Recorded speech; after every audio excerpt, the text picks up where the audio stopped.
that's one reason, I think, that the archaeology of Peru is particularly challenging to the archaeologist.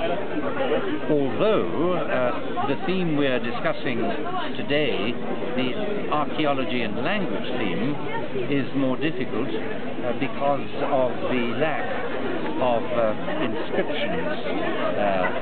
We don't have ancient texts, obviously, from Peru, which makes the archaeology and language theme particularly difficult.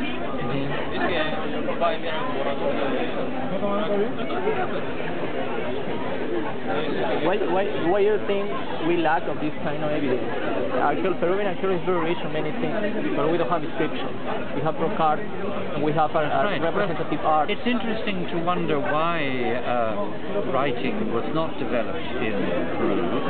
Of course, there is no clear answer, but writing was developed, as you know, in Mexico quite early. There are several Mexican scripts.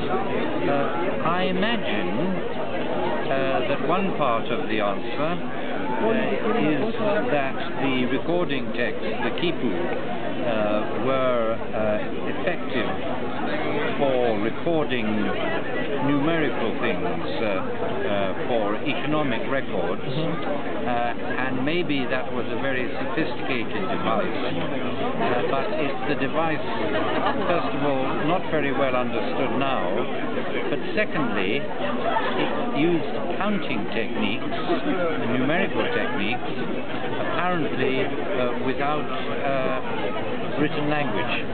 And so we don't really have access now. We certainly don't have the access to the language that was being used when the quipu were being used. So it may be that the pre-Columbian Peruvians developed this very sophisticated approach, which, however, doesn't really amount to writing.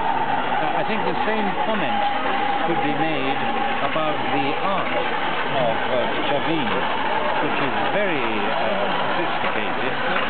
If one looks at the Telio obelisk, the Telio stone, it's a wonderfully complicated piece of work, which Peter Caceres was telling me about, and it's almost as if it is recording things in writing. It is so complicated, but it's not written language, so it can't be recorded or can't be recovered as if it were written language.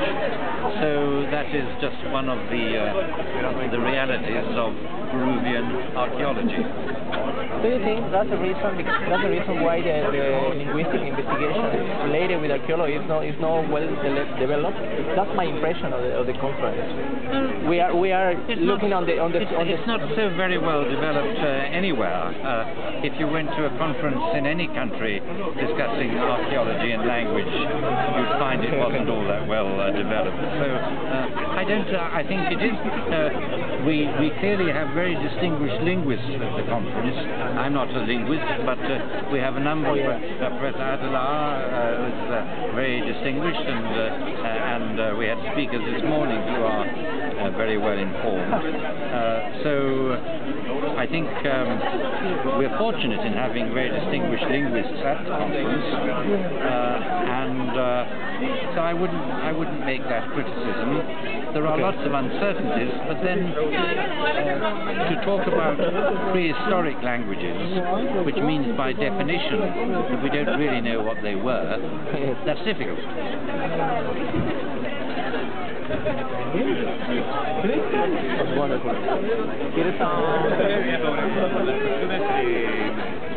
Cuando el libro establece unos elementos para establecer los espacios sagrados, rituales, ceremoniales, de tipo religioso, ¿no? si es que en el caso de los Andes, o sea... Yeah, in your manual with the whole band, yes. Do you set some characteristics for sacred spaces as a model? Do you think some kind of model, that kind of model? Model, yes. Model is possible to apply directly in the Andes?